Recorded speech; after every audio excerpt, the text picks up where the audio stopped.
Next question is from sound waves and the topic is Doppler effect. Now the problem is a train is moving on a straight track with speed 20 meters per second.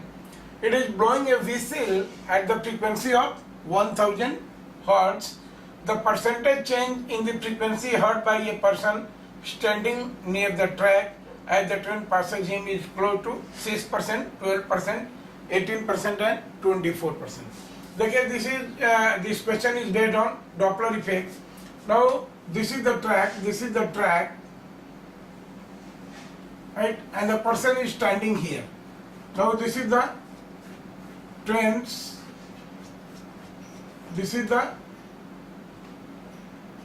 trains, and person is standing here. You can say person is standing here. Now there are two cases. The first one, when train is approaching him, and second case जब train उससे आगे निकल जाती है, right? तो जाहिर सी बात है, अगर मान लीजिए यहाँ पर new not is the frequency of whistle emitted by the train. This is the original frequency, nu naught. Now when this train is approaching the man will hear frequency more than nu naught, right? So suppose यहाँ पर इस train के चलते ये जो frequency here कर रहा है, that frequency is nu1, right? और इस ट्रेन के जाने के चलते जो मैन हियर कर रहा frequency, that frequency is nu2, right? तो हम यहाँ से क्या कैलकुलेट कर सकते हैं? By using Doppler effect, if v is speed of sound, then हम ये कह सकते हैं कि nu1 is equal to nu1 frequency heard by man when train is approaching him. It will be slightly more than that of the frequency emitted by the train.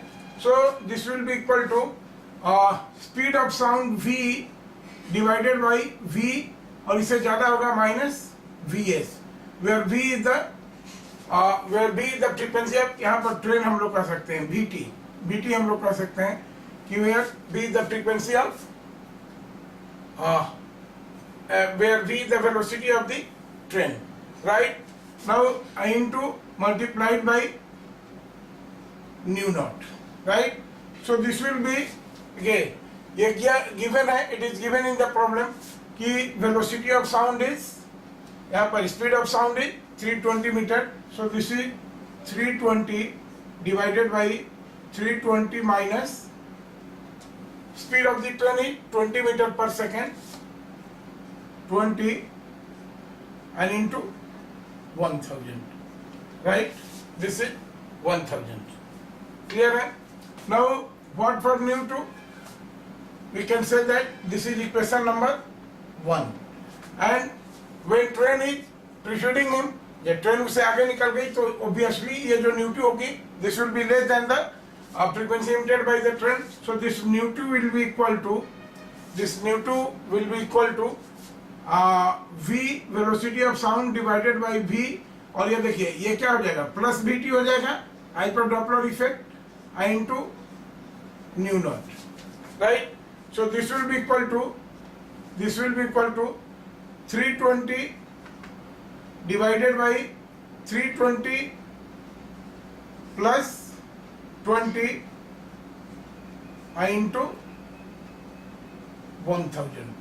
Now this is equation number 2, right? अब हमको क्या calculate करना है? We have to find the percentage change in the frequency heard by a person standing near the track of the train. Now what is percentage change? nu1 is the frequency heard by the train first time when it is approaching it, and nu2 is the frequency heard by the person in second time, right? So हमको calculate करना है, we have to calculate, this is nu1 minus nu2 divided by nu1 into 100, right? हमको ये चीज calculate करना है, and of course this is percentage change in frequency heard by a person. Percentage change in frequency heard by the person, right? तो ये हो जाएगा new one minus nu two by two. Now देखिए यहाँ से हमको nu one minus nu two by nu one करना है। तो अगर हम इसको करें 2/1, इफ वी डू 2/1, तो 2 इक्वेशन 2/1 ऊपर में क्या हो जाएगा, this will give new two divided by new two divided by nu one. अब ये देखिए इन दोनों की हम बात करेंगे तो new two divided by nu one, तो इसमें नीचे क्या जाएगा 320 प्लस 20 340 जाएगा। आप अपने हिसाब से सिंप्लीफाई कर लो। न्यू टू है तो डिनोमिनेटर में जाएगा 320 कट जाएगा, 1000 कट जाएगा, डिनोमिनेटर में जाएगा ये। और ऊपर में क्या जाएगा 320 minus 20, this is 320 minus 20, so this will be 300, right? This will be 300.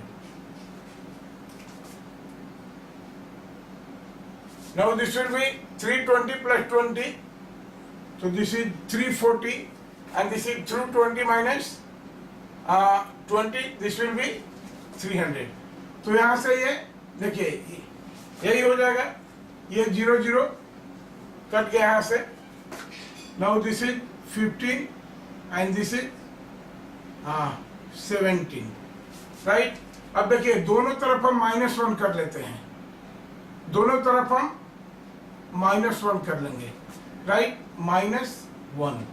तो यहाँ से क्या मिलेगा हमको, देखिए यहाँ से हमको यही चीज मिल जाएगा, this is nu two minus nu one divided by nu one. यहां से मिल गया हमको, this will be equal to how much, 15 minus 17, this is 2/17, this will be 15 minus 17, तो 15 माइनस 17 बाई 17, दैट इज -2/17। अब ये देख लीजिए यहाँ से कि न्यू टू भी कम है, न्यू वन ज्यादा है, तो actually this is also negative and this is also negative, दोनों साइन निगेटिव है। तो हमको कैलकुलेट करना है nu one minus nu two. तो अगर यहाँ से माइनस कॉमन ले लेंगे, राइट, यहाँ से माइनस कॉमन ले लेंगे तो क्या हो जाएगा हमको, nu one minus nu two by nu one minus new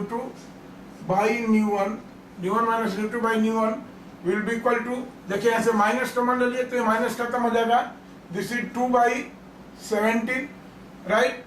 and दोनों तरफ हम मल्टीप्लाई कर दिए into 100। Therefore, a frequency heard by a person standing near the track. Therefore, frequency heard by person is equal to कितना हो जाएगा 2/17 into 100. 2/17 into 100. So this will be equal to इतना this much percent, and this will be equal to 200/17. So this will be equal to 17 1 ja 17, right?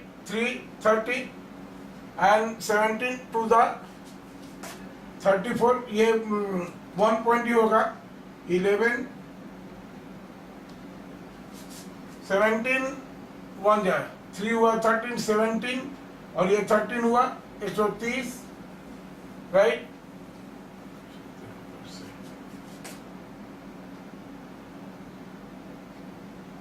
This is 11.7, and we can say that this is 12%, right? So this will be the answer, 12%, approximately 12%. So this will be the option 2 will be the correct option. Okay.